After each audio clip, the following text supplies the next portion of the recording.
विचारान्।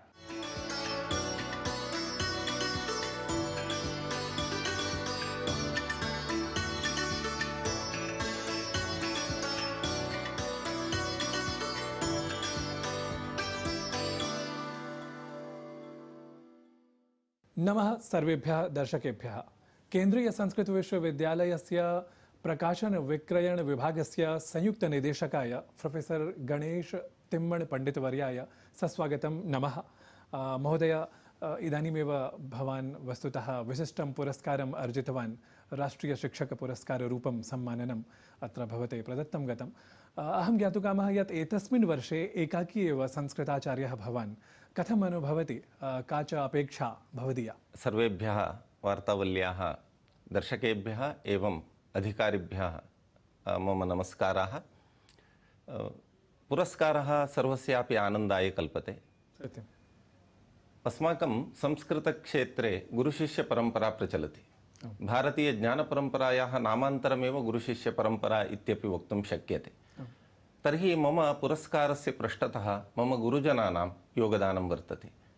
गुरुरेव गतिः गुरुरेव मतिः इति उच्यते। गुरुवृत्त्यनुरोधेन न किञ्चिदपि दुर्लभम् इत्यपि उच्यते। अतः समेषां गुरुजनानाम् आशीर्वादेन मया अयं पुरस्कारः अधिगतः इत्यतः तेषामेव तत्र अनुग्रहविशेषः अत्र कारणम् इति अहं भावयामि। आहत्य 81 संख्याकाः शिक्षकाः तत्र पुरस्कारं प्राप्तवन्तः। तेषु केवलम् एकः एव, परन्तु समग्रस्यापि भारतीयज्ञानभाण्डागारस्य मूलं भवति संस्कृतं। संस्कृते कृषिविज्ञानमपि अस्ति, संस्कृते कृषिशास्त्रमस्ति, विधिशास्त्रमस्ति, प्रविधिः वर्तते।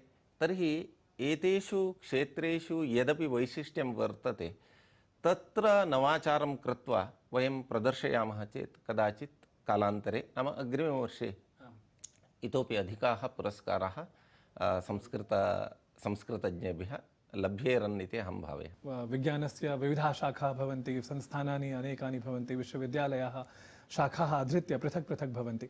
तर्हि का बाधा अत्र? वस्तुतः वैदिकं वाङ्मयम् आश्रित्य वैदिकविश्वविद्यालयाः सन्ति संस्कृतस्य, लौकिकम् आश्रित्य लौकिकाः विश्वविद्यालयाः अपि।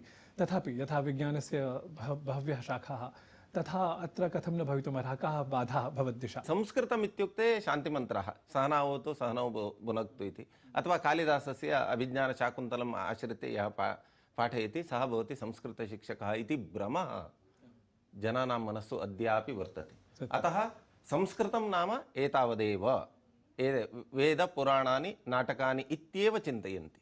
अष्टाध्यायी वर्तते। इदानीम् अस्माकं शोधच्छात्राः अपि कदाचित् नवाचारं प्रति गच्छेयुः। कथं नवाचारः इत्युक्ते अष्टाध्यायीं वृद्धिरादैचितः आरभ्य पर्यन्तं वयं सूत्राणां विश्लेषणं कुर्मः चेत् तत्र नवाचारः भवितुं नार्हति। तर्हि अस्माभिः पाणिनेः कृषिविषयिणी दृष्टिः का अस्ति? एग्रोनोमी विषये सः किं वदति? तेन किं भवति? भारतीयकृषिशास्त्रं विकसितं भवति, भारतीयविज्ञानं विकसितं भवति, भारतीयगणितं विश्वाय समर्पितं भवति, एवमेव भारतीय अभियान्त्रिकी प्रस्फुटति। स्टेम् इति उच्यते, सैन्स् टेक्नालजी इंजीनियरिंग मैथमेटिक्स् इति। तर्हि भारतीयविज्ञानस्य विषये, भारतीयगणितस्य विषये, भारतीयप्रविधेः विषये अस्माकं वाङ्मये, अस्माकं काव्येषु, शास्त्रेषु, नाटकेषु, दर्शनेषु यदपि उक्तमस्ति तत्सर्वं यदि वयम् उद्घाटयामः तर्हि अत्र कश्चन नवाचारः भवितुमर्हति। महोदय, उद्घाटनं तु नाम क्षणिकम् अथवा क्वचित् सर्वथा स्फुटं न भवति, परन्तु भवति एव। परन्तु साक्षात् संस्थानादीनाम् उद्घाटनं तु नाम कठिनम्। उत्तमः प्रश्नः महोदय। तदर्थमेव केन्द्रीयसंस्कृतविश्वविद्यालयः माननीयकुलगुरोः सारथ्ये इदानीम् एकं संस्कृत उद्यमकेन्द्रं प्रतिष्ठापयितुम् उद्युक्तः अस्ति। एवम्।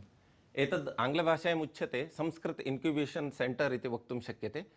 अत्र काचित् सुस्थिरा वेदिका भवति। भवद्भिः उक्तं केवलम् उद्घाटनं नाम केवलं कथनं व्याख्यानम्। इदानीम् IKS विषये बहवः वदामः। वयं भारतीयज्ञानपरम्परायाः मूलं संस्कृतमस्ति, वेदेषु अस्ति, तथा अस्ति, एवमस्ति इति वदामः। परन्तु IKS प्रोडक्ट्स् विषये वयं न साक्षात् उपस्थापनं न कुर्मः।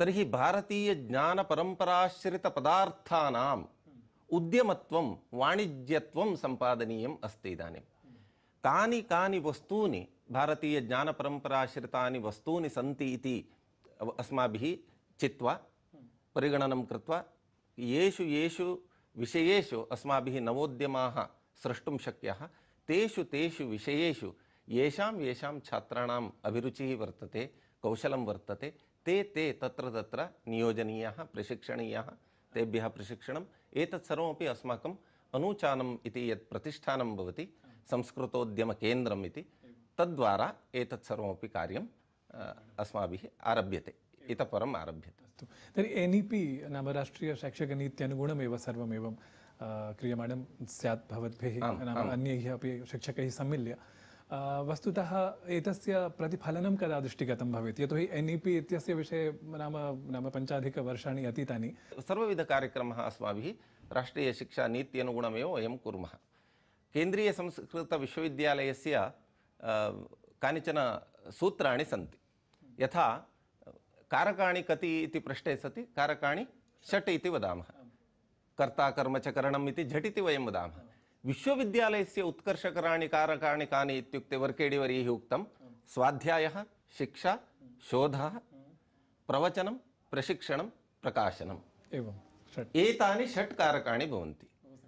एतेषु अस्माभिः आचार्यैः वारं वारम् उच्यते शास्त्ररक्षणाय शास्त्रस्य प्रचाराय न अपि तु शास्त्रदृष्टेः विकासाय शास्त्राणि पठनीयानि इति।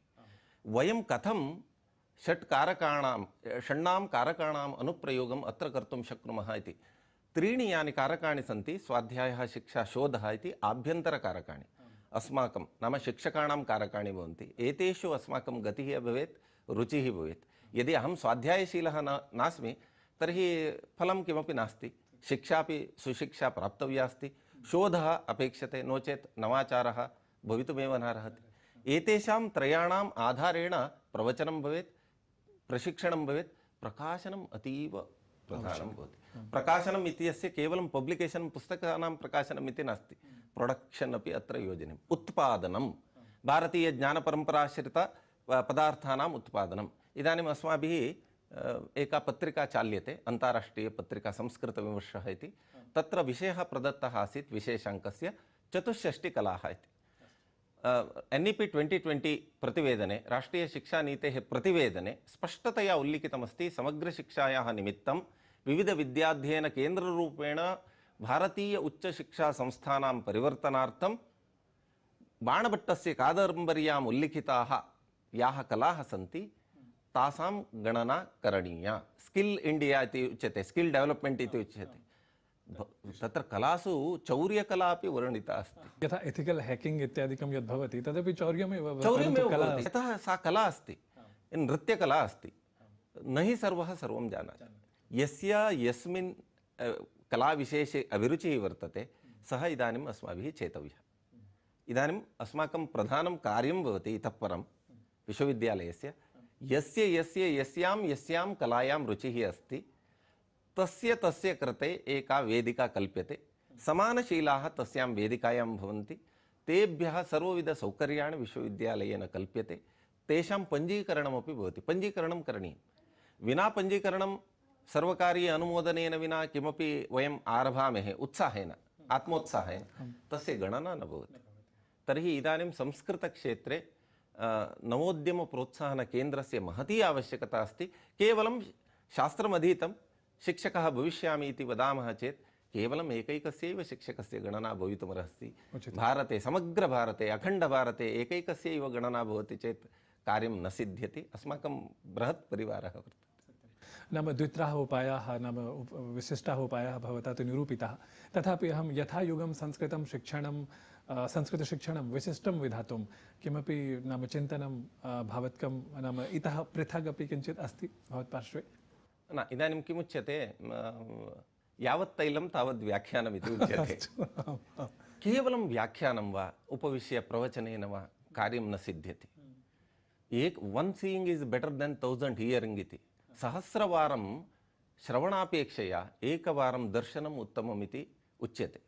इदानीं कदाचित् किं भवति सूत्रभाष्यवार्तिकाणां सम्बन्धं ज्ञातुं सः न शक्नोति छात्रः। यदि वयं दृश्यकणिकायां प्रदर्शयामः तर्हि छात्राः झटिति अवगच्छन्ति। डिजिटल संस्कृत लैब इत्यस्य निर्माणं करणीयं भवति। तदर्थं तन्माध्यमेन विविधतन्त्रांशानामपि निर्माणं करणीयं भवति। इदानीं केवलं सुधाखण्डेन केवलं पाठ्यपुस्तकेन कार्यं न सिद्ध्यति। बहु सम्यक् महोदय। वस्तुतः अस्मदीयाः येऽपि दर्शकाः सन्ति भवदीयशिक्षणपद्धत्याः वैशिष्ट्यं ज्ञात्वा तत्र यत्किमपि योजनादिकं भवत् मनसि अस्ति तत्सर्वं ज्ञात्वा नूनम् आह्लादिताः भवेयुः। विशिष्टं किमपि तेऽपि कर्तुम् आत्मसात् कर्तुम् अपि ते सिद्धाः भवेयुः। अहं वार्तावलीगणपक्षतः अत्र भवते पुनरपि नाम धन्यवादान् आविष्करोमि। नमो नमः। धन्यवादाः सर्वेभ्यः दर्शकेभ्यश्च धन्यवादः। नमांसि। शोभनः